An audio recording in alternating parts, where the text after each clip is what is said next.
হজরত মুসা আলাইহিসসালাম ইসলামের অন্যতম শ্রেষ্ঠ নবী ও রাসূল। তিনি বনি ইসরায়েলের প্রতি প্রেরিত হয়েছিলেন এবং আল্লাহ তাআলার কাছ থেকে সরাসরি ওহী প্রাপ্ত হয়েছিলেন, যার কারণে তাকে কালিমুল্লাহ বলা হয়। তার জীবন ছিল সংগ্রাম, ধৈর্য, তাওহীদের দাওয়াত এবং জালিম শাসকের বিরুদ্ধে সত্য প্রতিষ্ঠার এক উজ্জ্বল দৃষ্টান্ত। মিশরের জালিম শাসক ফেরাউন এক স্বপ্নে দেখেছিল যে বনি ইসরায়েলের মধ্য থেকে জন্ম নেওয়া একটি ছেলে তার রাজত্ব ধ্বংস করবে। এই ভয়ে সে বনি ইসরায়েলের সকল নবজাতক পুত্র সন্তানকে হত্যা করার নির্দেশ দেয়। ঠিক সেই সময় আল্লাহর হুকুমে হজরত মুসা আলাইহিসসালাম জন্মগ্রহণ করেন। আল্লাহ তাআলা তার মাকে নির্দেশ দেন শিশুটিকে একটি সিন্দুকে রেখে নদীতে ভাসিয়ে দিতে এবং ভয় না পেতে। আল্লাহর কুদরতে সেই সিন্দুক ফেরাউনের প্রাসাদে পৌঁছে যায়।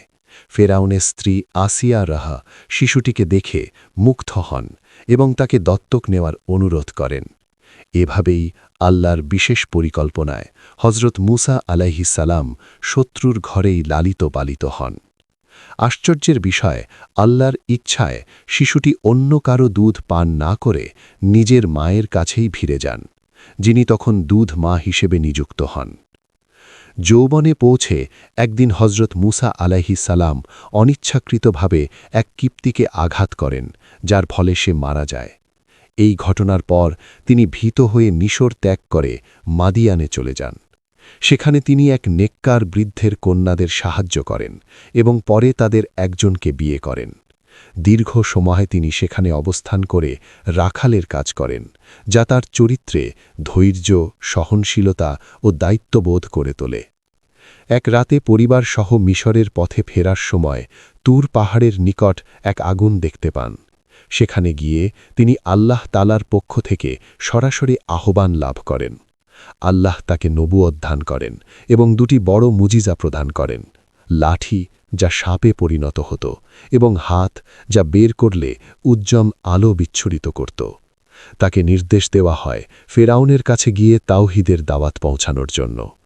হজরত মুসা আলাইহিসসালাম তার ভাই হারুন আলাইহিসসালামকে সঙ্গে নিয়ে ফেরাউনের দরবারে উপস্থিত হন। তিনি স্পষ্ট ভাষায় ফেরাউনকে আল্লাহর একত্ববাদে বিশ্বাস করতে বলেন, কিন্তু অহংকারী ফেরাউন তা অস্বীকার করে এবং নিজেকে খোদা দাবি করে। মুজিজা দেখানো সত্ত্বেও সেই ঈমান আনে না, বরং জাদুকরদের দিয়ে মোকাবিলা করতে চায়। আল্লাহর কুদরতে হজরত মুসা আলাইহিসসালামের মুজিজা জাদুকরদের সকল কৌশল ব্যর্থ করে দেয় এবং বহু জাদুকর ঈমান গ্রহণ করে।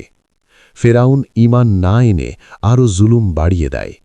অবশেষে আল্লাহ তাআলা হজরত মুসা আলাইহিসসালামকে বনি ইসরায়েলকে নিয়ে মিশর ত্যাগ করার নির্দেশ দেন। ফেরাউন তার সৈন্যবাহিনী নিয়ে তাদের ধাওয়া করে। লোহিত সাগরের তীরে পৌঁছে আল্লাহর হুকুমে হজরত মুসা আলাইহিসসালাম তার লাঠি দিয়ে আঘাত করলে সাগর দ্বিখণ্ডিত হয়ে যায়। বনি ইসরায়েল নিরাপদে পার হয়ে যায়, আর ফেরাউন ও তার বাহিনী সাগরে ডুবে ধ্বংস হয়। এরপর আল্লাহ তাআলা হজরত মুসা আলাইহিসসালামকে তাওরাত কিতাব দান করেন। তিনি দীর্ঘ সময় ধরে বনি ইসরায়েলকে আল্লাহর বিধান শিক্ষা দেন, তাদের ভ্রান্তি সংশোধন করেন এবং ধৈর্যের সাথে নেতৃত্ব দেন। নানা পরীক্ষার মধ্য দিয়ে তার জীবন অতিবাহিত হয়। অবশেষে আল্লাহর ইচ্ছায় তার ইন্তেকাল হয়।